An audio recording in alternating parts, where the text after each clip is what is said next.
Gini, the symbol of American dream ke Munich. Berpidato di depan para pemimpin Eropa. You need to change yourself. Jadi itu buku yang mengangkat karir dia dan nama dia.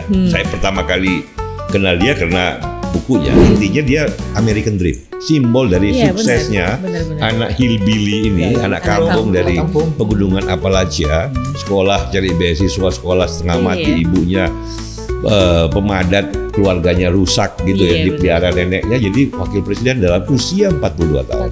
Yang dilihat cuma yang kelamnya, dia nggak melihat bahwa di situ lahir Adam Smith, di situ lahir John Locke. Itu dia lupa bahwa industrialisasi pasti ada proses, ya naik dan turun, pergolakan, ada yang miskin, ada yang kaya, tapi overall semua maju kalau dibandingkan 100 tahun 200 tahun yang lalu.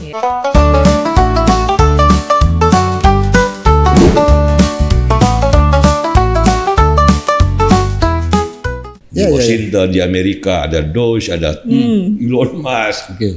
Tiba-tiba J.D. Vance pidato, ya kan? Ya. Eropa, musuhmu bukan Rusia, musuhmu bukan Cina. Musuhmu adalah dirimu sendiri. Kamu sudah melenceng dari kesepakatan kita yang awal tentang kebebasan yang hakiki yang harus kita perjuangkan. Lurus diri sendiri dulu. Nah, kira-kira kayak gitu. Ini semua orang kaget, kaget dan terkejut. Tapi tersinggung saya kira Mas ya. Ada yang nangis malahan. Iya, ketua panitia konferensinya nangis. Orang Jerman. Kok jadi kami yang disalahkan gitu kan? Bukan dia nangis terharu. Iya. Ternyata zaman sudah berubah.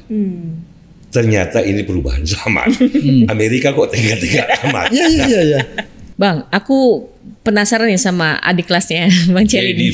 J.D. Vance nih dia lulusan Ohio State University. Dan juga waktu itu pernah dibahas juga, dia pernah tulis buku The Hillbilly Elegy. Jadi itu buku yang mengangkat karir dia dan nama dia. Saya pertama kali kenal dia karena bukunya. Dan saya kira dia nulis. Dia kan dirinya berarti biografi, pengalaman hidupnya, drama kehidupan keluarga yang broken home. Dia hillbilly itu, hill itu lembah. Billy itu anak laki-laki kayak ujang, tole. Billy, gitu loh. Si tole. Anak kampung. Si Billy. Hillbilly itu kan kalau di Columbus kan ibu kota Ohio, jauh lebih besar dibanding di kota-kota yang tempat dia tinggal di Kentucky, di lembah gunung Appalachia namanya Kentucky itu. Jadi kalau di kota besar, orang dari Kentucky gunung itu, Appalachia itu, orang di lembah itu disebut hillbilly, gitu kan? Artinya bocah gunung lah ya. Orang kampung, gitu loh. Orang desa, orang pegunungan, orang dari daerah tertinggal gitu loh. Hillbilly, elegy, drama. Menarik nih kayaknya dia. Jadi ibunya kan di situ uniknya dan kebetulan sejarah bahwa orang kayak gini yang pidato di depan di Munich ini tempat bersejarah itu kan. Nah, dia sekolah dari keluarga broken home. Dia cuma dirawat oleh neneknya, ya, karena ibunya kan pemadat, mabuk, pecandu. Ini kan sindroma problem keluarga Amerika yang di daerah Midwest itu ya, bukan cuma Midwest tapi banyak kan dulu ada pabrik mobil. Mobilnya pindah ke Meksiko pabriknya, nggak ada pekerjaan. Pabriknya pindah ke Cina, nggak ada pekerjaan. Ini salah satu problem ekonomi yang namanya deindustrialisasi. Karena ekonomi secara umum Amerika kan berganti menjadi service economy, bukan lagi manufacturing. Dulu kan pusatnya di sekitar Kentucky, Ohio, Pennsylvania. Nah, dia tumbuh dari broken home families, ya kan. Sedih banget buku, tapi dia menulis dengan sangat bagus. Dia kayak Obama. Obama kan terkenal dengan bukunya pertama Audacity of Hope. Nah, ini keren banget. Nah, kalau si J.D. Vance ini Hillbilly Elegy itu yang membuat dia naik di Ohio State. Tapi adik kelas saya jauh. Saya ngajar setelah doktor itu kan setahun. Saya banyak bertemu dengan hillbilly yang lainnya. Hillbilly yang lain ya tipikal sama lah. Memang dibanding orang Columbus sendiri ya agak pedesaan. Tetapi si J.D. Vance ini pekerja keras, ternyata lebih pintar. Dia kemudian dapat habis itu masternya kan di Yale. ketemu dengan istrinya kan orang keturunan India. Orang India. Usha itu. Kemudian habis itu dia kerja di mana, Mel? Di Palo Alto, Mel. Oh, dia lagi-lagi dia pintar Palo Alto. Kan? Dia ketemu di lingkungan, dia tahu Amerika kemajuannya kan teknologi, venture capital. Dia di situ dia berkenalan dengan Peter Thiel, temannya Elon Musk, gitu loh. Nah, sama mereka dibilang udah deh, lu nggak usah jadi pengusaha, kita aja jadi teknolog pengusaha, lu jadi politisi aja, jadi senator di Ohio, kita sponsorin. Itu dorongan dari Palo Alto berarti. Itu dari Palo Alto. Again, Palo Alto. Ya kan, ini tim Doge dari awal. Ini Palo Alto apa? Padepokan yang dulu dia sama dengan Elon Musk, dia dulu kritik Trump. Tetapi setelah dia membaca realitas faktanya, begitu, dia kan mereka butuh kekuasaan untuk bisa mengubah masyarakat, kan itu fakta. Jadi dia kompromi dengan Trump. Sama dengan Elon Musk kan, dulu kan dia dukung Hillary sama Obama. Jadi J.D. Vance berubah, orang bilang pengkhianat loh. Ini kan di mana Anda berdiri aja kan, bukan soal itu. Tapi intinya dia American Dream, simbol dari suksesnya anak hillbilly ini, anak kampung dari pegunungan Appalachia, sekolah cari beasiswa, sekolah setengah mati ibunya. Pemadat, keluarganya rusak gitu ya, dipelihara neneknya jadi wakil presiden dalam usia 42 tahun. Dan bikin delegasi Eropa tuh what? Orang kayak gini, the symbol of American Dream ke Munich, berpidato di depan para pemimpin Eropa. You need to change yourself. Anak kecil bogolok lagi nih. Nah, Eropa ya boleh dong dikritik, boleh aja nggak setuju dengan J.D. Vance, tapi take it as a friendly critique, take it as a reminder bahwa coba deh pikirin lagi lu punya dogma yang sudah beku oleh zaman, gitu loh kira-kira. Nah, dalam hal ini bukan karena saya anak Buckeye, ada Ohio State. Dalam hal ini saya setuju dengan J.D. Vance. Ini ada buku yang bagus juga dari Douglas Murray. Ini kaum konservatif, intelektual konservatif dari Inggris. Bukan tentang Billy ya, tapi tentang Eropa. Bukan, The Strange Death of Europe. Matinya Eropa. Ini ikut judul yang dulu ada Strange Death of Liberalism in England gitu. Ini semangatnya sama, mengingatkan kembali jiwanya Eropa itu kemana, yang melahirkan modernitas, yang melahirkan kreativitas. Tadi kamu bilang kan, Jerman itu dulu pusatnya ilmu. Lihat nonton Oppenheimer gak? Oppenheimer itu ilmuwan Amerika, untuk bisa fisika terbaru ya harus dia ke Jerman, gitu loh. Einstein itu dari Jerman terus lari gara-gara kegilaan Nazisme itu gitu.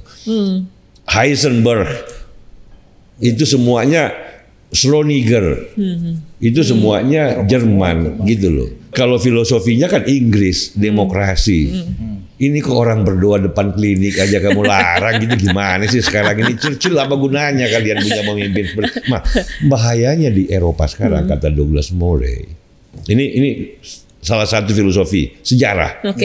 Banyak universitas intelektual Eropa membenci masa lalu Eropa, bukan lagi bangga bahwa Inggris itu melahirkan paham kebebasan dunia, Inggris melahirkan industrialisasi dunia, bukan kebaikannya yang dilihat, kejahatannya yang ditekankan. Imperialis, penjajah, India menderita, Bangladesh menderita, Pakistan menderita. Bukan fakta bahwa Inggris memperkenalkan modernitas di India, tetapi fakta penderitaan. Ini kan tinggal yang kita mau pilih mana. Di Amerika kan juga ada yang kayak gitu-gituan kan. Hapus sejarah kita. Thomas Jefferson nggak konsisten. Washington punya budak. Iya, semua orang zaman itu punya budak. Gitu. Bahwa dia punya budak tapi berkata bahwa kebebasan mengejar kebahagiaan, kebebasan untuk berbicara. Dia katakan saat itu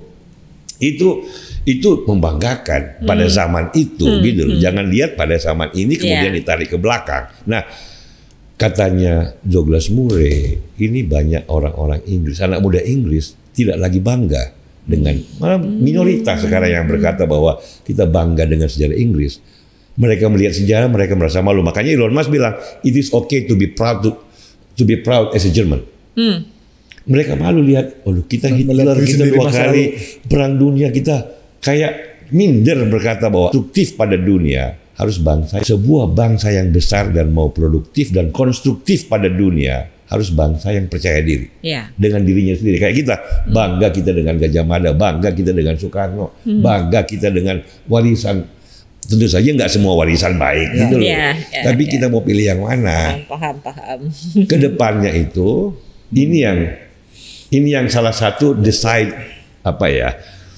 efek lain daripada apa yang dikatakan oleh JD Vance. Yang anak gunung ini loh, anak gunung ini ada kemurnian jiwa di situ rupanya. Itu pidato bagus banget loh sebenarnya. Itu mungkin tampaknya ada penyebabnya gini, Eropa ini meratapi kelamnya masa lalu berlebihan, sehingga sampai yang dilihat cuma yang kelamnya, yang nggak melihat bahwa di situ lahir Adam Smith, di situ lahir John Locke. Itu dia lupa bahwa industrialisasi pasti ada proses, naik dan turun, pergolakan, ada yang miskin, ada yang kaya, tapi overall semua maju kalau dibandingkan 100 tahun 200 tahun yang lalu. Lebih sejahtera rakyat biasa Inggris sekarang ketimbang raja-raja Inggris 1000 tahun ke belakang. Gitu loh. Rakyat kelas menengah Inggris yang sudah bisa punya mobil, punya obat, panjang umur 80 tahun, sakit gigi nggak perlu dicabut, ada obatnya. Itu raja-raja yang paling kaya, paling berkuasa 100 tahun lalu.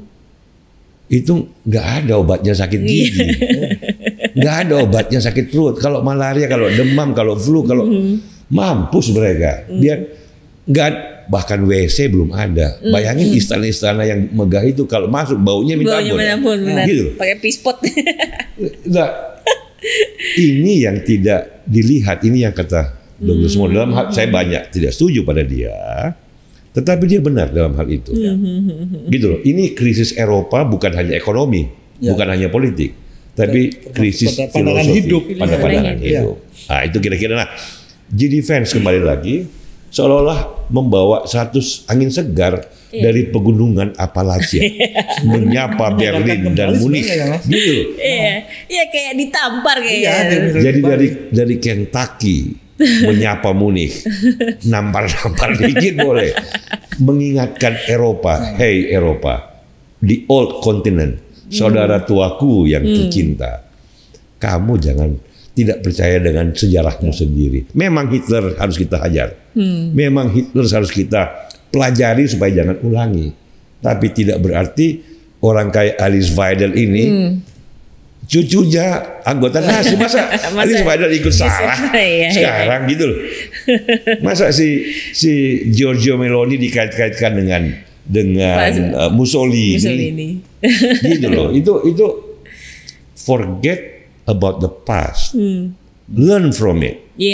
Gitu loh. Agree. Jangan terjebak di penjara oleh masa lalu, tapi lihat ke masa depan. Nah, ini mereka juga boleh belajar dari semangat Nusantara, memandang laut lepas, takdir Ali Sabana, ya kan? Jangan tinggal di air yang tidak beriak, tapi hadapi gelombang-gelombang kehidupan dengan samudra yang terbuka. Nah, itu filosofi hidupnya, dan saya kira itu yang disampaikan.